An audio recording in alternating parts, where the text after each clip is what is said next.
kilichokamatwa ni nyama ya sehemu za siri za mwanamke ambayo imekaushwa. Jeshi la Polisi mkoa wa Kagera linawashikilia watu wawili ambao ni Kevin Payson Mdoro wa miaka 42 Mnyiha. Huyu ni mganga wa jadi mkazi wa wilaya ya Mbozi mkoani Songwe, na Landa Niseme Mlomo, huyu wa miaka 64 ni Mnyamwanga, mfanyakazi katika chumba cha kuhifadhi maiti katika hospitali ya Vwawa iliyoko wilaya ya Mbozi mkoani Songwe kwa tuhuma za kupatikana na viungo vidhaniwavyo kuwa ni viungo vya binadamu. Mnamo tarehe 27 Januari 2025 majira ya jioni katika manispaa ya Bukoba mkoa wa Kagera, Kevin Payson Mdoro alikamatwa katika nyumba ya kulala wageni iliyoko Kibeta akiwa na viungo vilivyodhaniwa kuwa ni vya binadamu, ambapo alikamatwa na mfupa mmoja wa taya la binadamu, kipande cha moyo wa binadamu, kipande cha sehemu za siri za mwanamke, kipande cha kondo la nyuma la tumbo la uzazi la mwanamke. Lakini pia mtuhumiwa huyu alikamatwa na vitu vingine ambavyo ni vipande viwili vya ngozi iliyokaushwa idhaniwayo kuwa ni ngozi ya nyoka aina ya chatu, ngozi moja ya nyoka wa kawaida, pembe mbili za mnyama wa polini, vipande vitatu vya mifupa ambavyo bado haikubainika mara moja kama ilikuwa ni mifupa ya binadamu au mnyama gani. Baada ya kuhojiwa, alieleza kwamba vifaa hivyo yeye huvitumia kwenye shughuli zake za uganga wa jadi. Lakini alipohojiwa zaidi, kavitoa wapi?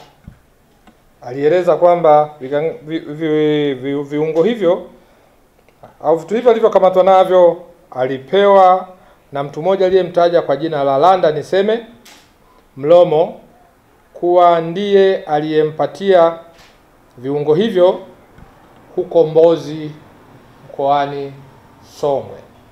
Kama nilivyoeleza hapo awali kwamba huyu Landa ni mhudumu katika chumba cha kuhifadhi maiti katika hospitali ya Vwawa iliyoko wilayani Mbozi mkoani Songwe. Kufuatia taarifa hiyo iliyopatikana kwenye mahojiano hayo, basi taratibu za kumkamata Landa ni kule mkoani Songwe zilifanyika, akakamatwa na akaletwa hapa tayari kwa hatua sahihi za kisheria. Uchunguzi unaendelea ili kubaini nani hasa wako kwenye mtandao huu, kwa sababu kama kweli alipewa na huyu alipewa akafanyia nini? Je, huyu mtu wa mochwari ameshatoa viungo kutoka kwenye miili ya watu waliohifadhiwa kwenye chumba hicho kwenye maiti ngapi, na wangapi ni wateja wake wakuu? Lakini huyu bwana Payson alijuaje kama akija Kagera na viungo hivyo atapata wateja? Alijuaje? Manake kuna syndicate inayounganisha kati ya Songwe na huku.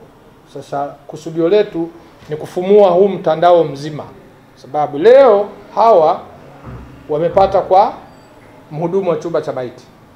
Kesho wakikosa kutoka kwa mhudumu wa chumba cha maiti, watamuua mwanadamu ambaye ni mzima au wataenda kufukua makaburi.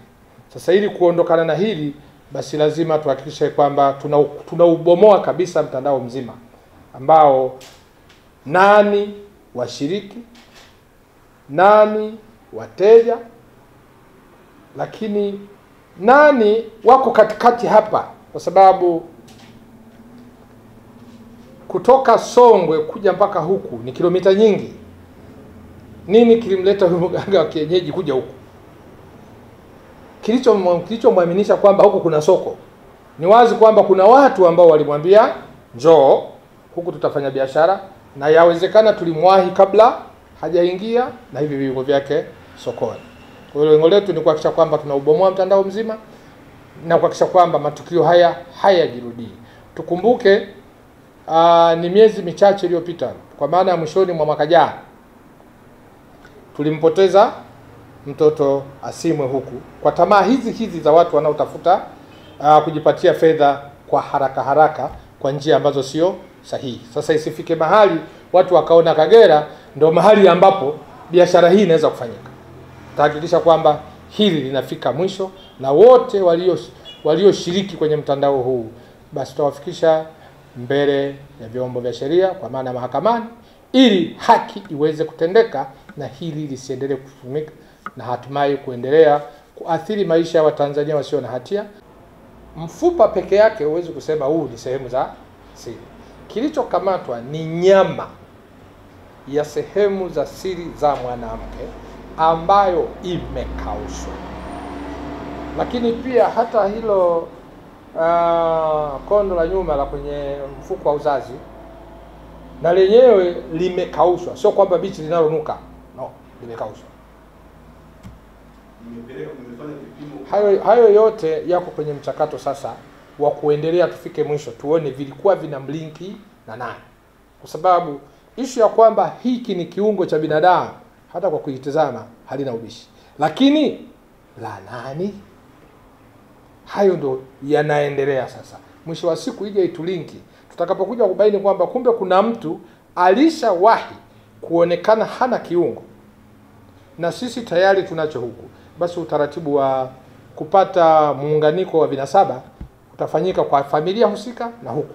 Hatujapata watu ambao kwa sasa maiti hazina viungo, isipokuwa tunachokifanya ni kuendelea kufuatilia huko nyuma. Je, kalisha kuwa katendesi kake? Kulishawahi kuwa na taarifa za namna hiyo? Ndio maana nimesema tunachunguza kubaini mtandao mzima, kwa maana kama huko nyuma alishawahi kufanya, je, na venyewe vilikuja Kagera? Ni wazi kwamba uko uwezekano wa vilikwenda sehemu nyingine. Je, hao waliowapelekea kama waliwahi kufanya ni kina nani?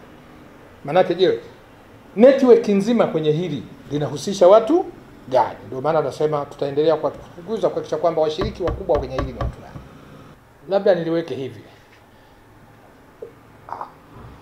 Yani link kati ya uchaguzi na matukio hii mpaka sasa, na tukio hili au na ile tukio la mtoto mwenye ualbino Asimwe, kati ya uchaguzi na hili haipo. Kilichopo kwenye tukio la awali tulibaini ni tamaa ya watu kwa sababu walitamani kujipatia fedha, lakini pia kwenye tukio hili na lenyewe ukiangalia huyu amekuja navyo kama vifaa ambavyo anakuja kuvifanyia kazi huko. Sasa ni mapema kusema kuna uhusiano kati ya vifaa hivi na uchaguzi. Ni mapema kusema hayo kwa sababu hakuna link ambayo tumebainika mpaka sasa. Lakini kama ikija kuonekana kwamba kuna linkage, basi tutaitolea taarifa. Lakini kwa sasa bado hatujapata linki, hakuna uhusiano kabisa.